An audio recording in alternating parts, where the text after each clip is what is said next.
14 ఏళ్లు పోరాడి కానే కాదు రానే రాదన్న రాష్ట్రాన్ని సాధించినటువంటి పార్టీ మా బీఆర్ఎస్ పార్టీ. అందువల్ల దీన్ని తప్పకుండా మేము ఎదుర్కొంటాం, రాజకీయంగా ఎదుర్కొంటాం, న్యాయపరంగా కూడా ఎదుర్కొంటాం.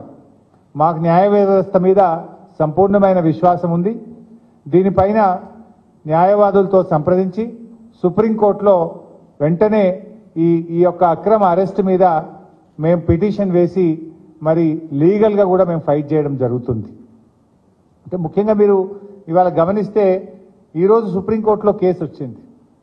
ఈరోజు సుప్రీంకోర్టులో కేసు వస్తే దాన్ని సుప్రీంకోర్టులో 19వ తేదీ అంటే జస్ట్ ఆఫ్టర్ 3 days పోస్ట్ అయ్యి ఉంది. ఇప్పటికే సుప్రీంకోర్టులో ఈడీఏ స్వయంగా చెప్పింది, we will not take any coercive steps అని సుప్రీంకోర్టులో స్వయంగా ఈడీఏ చెప్పింది. ఒకవైపు దేశ అత్యున్నత న్యాయస్థానములో మరి చెప్పినటువంటి మాటకు విరుద్ధంగా అది ఒక మహిళను శుక్రవారం రోజు అది సాయంత్రం 6:30 తర్వాత అరెస్ట్ చేయడం అంటే ఇది ఖచ్చితంగా రాజకీయ కుట్ర. ఇది రాజకీయంగా ఎన్నికల ముందు రేపు నోటిఫికేషన్ వస్తుందంటే ఇవాళ అరెస్ట్ చేయడం అనేటువంటిది మా పార్టీని దెబ్బతీయాలని ఒక పథకం ప్రకారంగా ఒక కుట్రతో చేస్తా ఉన్నారు. 19వ తేదీ కోర్టులో కేసులో ఉంది కదా, ఏమంత అర్జెంట్ వచ్చింది ఇవాళని అరెస్ట్ చేయాలని? కోర్టులో ఈ కేసు ఫుల్ మ్యాటర్ని ఎగ్జామిన్ చేస్తా ఉన్నారు. మహిళల్ని ఈడీ అరెస్ట్ చేయొచ్చా చేయరాదా? ఇది మమతా బెనర్జీ వెస్ట్ బెంగాల్ ముఖ్యమంత్రి గారి కుటుంబ సభ్యురాలిపైన, నళిని చిదంబరం గారిపైన, కవిత గారిపైన ఈ అన్ని కేసులు కలిపి సుప్రీంకోర్టు ఒకవైపు వింటా ఉంది.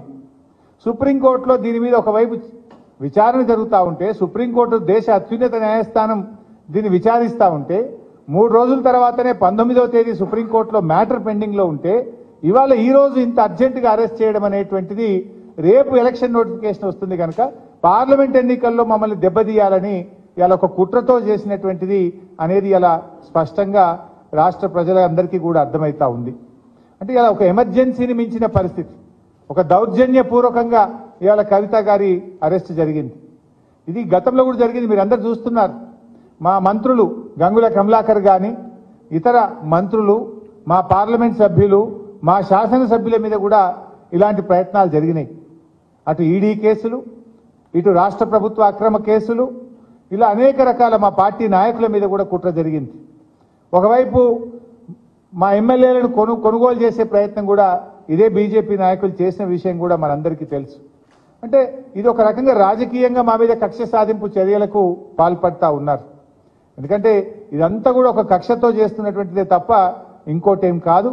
ఈ అప్రజాస్వామిక చర్యలకు నిరసనగా ఈరోజు కవిత గారి అరెస్టుకు నిరసనగా రాష్ట్ర వ్యాప్తంగా కూడా రేపు అన్ని నియోజకవర్గ కేంద్రాల్లో పెద్ద ఎత్తున నిరసన కార్యక్రమాలు చేయాలని చెప్పి పార్టీ పిలుపునిస్తా ఉంది. ఎందుకంటే ఈరోజు ఈ అరెస్ట్ అనేది కేవలం రాజకీయంగా ప్రేరేపితమైంది. 1 సంవత్సరన్నర కింద కవిత గారిని విట్నెస్ కింద నోటీస్ ఇచ్చారు. ఏడాదిని అర్థం తర్వాత ఇవాళ అక్యూజ్డ్ కింద మేము అరెస్ట్ చేస్తున్నామంటారు. అంటే ఏడాదిని అర్థం ఏం చేసిండ్రు మరి మీరు? ఈ 1.5 year నుంచి ఏం చేసిండ్రు? రేపు పార్లమెంట్ ఎన్నికల నోటిఫికేషన్ వస్తే ఇవాళ అరెస్ట్ చేయడం అనేటువంటిది ఇది పూర్తిగా రాజకీయ దురుద్దేశంతో ఒక కుట్రతో చేసినటువంటిదే తప్ప ఇంకోటేమీ కాదు. ఇవాళ కాంగ్రెస్ బీజేపీల కుమ్మక్కు ఒక దుర్మార్గపు అయినటువంటి చర్య. దీన్ని తప్పకుండా బీఆర్ఎస్ పార్టీ ప్రజాక్షేత్రంలో ఎదుర్కొంటుంది. ఇవాళ రాష్ట్ర ప్రజలందరూ కూడా గమనిస్తా ఉన్నారు. ఈ కుట్రలకు రేపు ప్రజాక్షేత్రంలో బీజేపీ కాంగ్రెస్లకు శిక్ష తప్పదని కూడా నేను ఈ సందర్భంగా హెచ్చరిస్తా ఉన్నాం. ఎందుకంటే ఇవాళ ఇంత అత్యున్నత న్యాయస్థానం ముందు కేసు పెండింగ్ లో ఉండగా ఉదయమేమో సర్చ్ అన్నారు, సాయంత్రం ఏమో అరెస్ట్ అంటారు. అంటే ఇవన్నీ కూడా ఏంటంటే ముందే ప్లాన్ చేసుకొని వచ్చిండ్రు. వాళ్ళు ఫ్లైట్ టికెట్లు కూడా బుక్ చేసినారు. ముందేమో సర్చ్ అంటారు, తర్వాత అరెస్ట్ అంటారు. అంటే ఇదంతా ఒక ప్లాన్డ్గా మధ్యాహ్నం తర్వాత వచ్చి కోర్టుకు కూడా పోకుండా, కోర్టుకు కూడా అవకాశం లేకుండా మధ్యాహ్నం 2 తర్వాత వచ్చి సాయంత్రం 6 తర్వాత కోర్టు టైం అయిపోయాక అరెస్ట్ అంటారు. అందులో రేపు శనివారం, ఎల్లుండి ఆదివారం. ఇదంతా ఒక రాజకీయ దురుద్దేశంతో రేపు ఎలక్షన్ నోటిఫికేషన్ వస్తే ఇవాళ మా పార్టీ క్యాడర్ను, మా నాయకుడిని డిమోరలైజ్ చేసే ఉద్దేశంతో ఒక పథకం ప్రకారంగా చేస్తా ఉన్నారు. బట్ ఎవరు ఎన్ని చేసినా పోరాటాలు మాకు కొత్త కాదు. ఈ అక్రమ కేసులు, నిర్బంధాలు మాకు కొత్త కాదు. మా పార్టీ పుట్టిందే ఉద్యమాల్లో, తప్పకుండా ఉద్యమిస్తాం, ప్రజాక్షేత్రంలో ఉద్యమిస్తాం, ఈ అక్రమ అరెస్టులకు నిరసనగా ఉద్యమిస్తాం. అదేవిధంగా న్యాయపరంగా కూడా తప్పకుండా పోరాడతాం. న్యాయ వ్యవస్థ మీద మాకు సంపూర్ణమైన విశ్వాసం కూడా ఉంది. రేపు అన్ని నియోజకవర్గ కేంద్రాల్లో కూడా ఎక్కడికక్కడ బీఆర్ఎస్ శ్రేణులు ఈ అక్రమ అరెస్టుకు నిరసనగా పెద్ద ఎత్తున కార్యక్రమాలు చేయాలని చెప్పి కూడా ఈరోజు పార్టీ పిలుపునిస్తా ఉంది.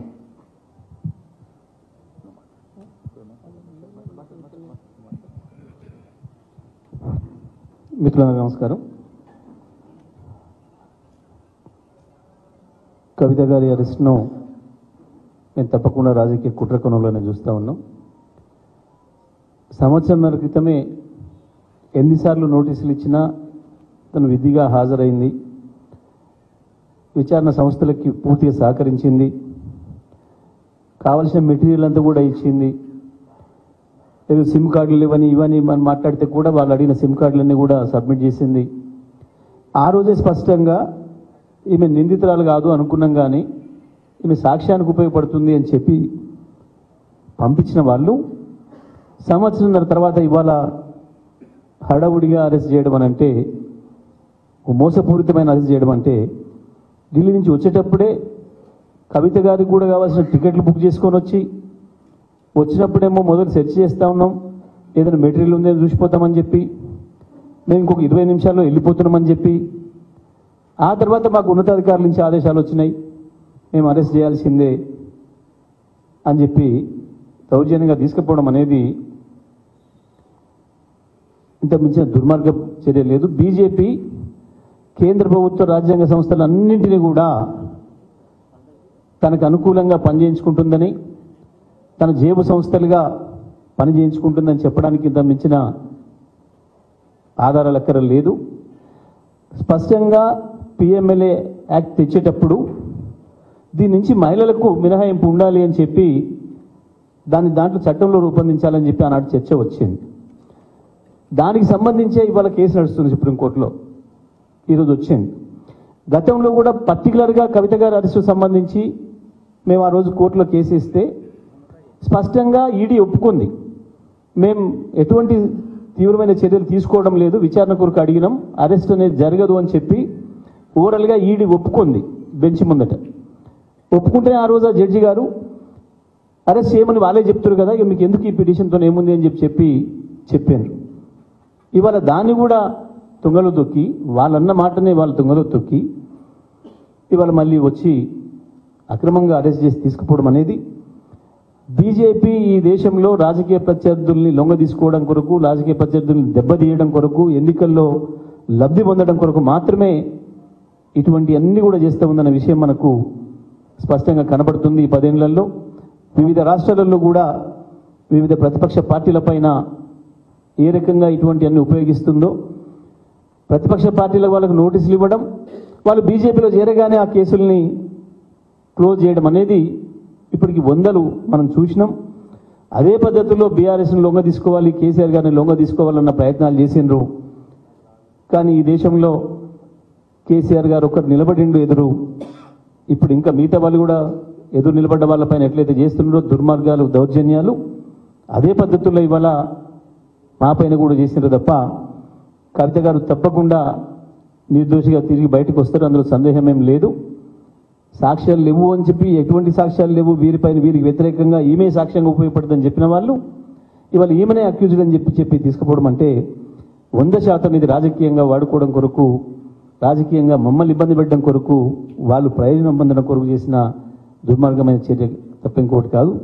అందుకే ఇవాళ బీఆర్ఎస్ పార్టీగా పెద్దల హరీష్ రావు గారు ఏదైతే పిలిపించిందో రేపు పెద్ద ఎత్తున అన్ని నియోజకవర్గాల్లో నిరసన కార్యక్రమాలు తెలియజేయాలని చెప్పి బీజేపీ కేంద్ర ప్రభుత్వాన్ని అడ్డం పెట్టుకొని, కేంద్ర ప్రభుత్వ సంస్థలను ఏదైతే ఉపయోగించుకొని ఎన్నికల్లో లాభ పొందడానికి ప్రయత్నం చేస్తుందో, చట్టవిరుద్ధంగా ప్రవర్తిస్తుందో దానికి నిరసనగా రేపు కార్యక్రమాలు చేపట్టాలని చెప్పి కూడా విజ్ఞప్తి చేయడం జరుగుతూ ఉంది.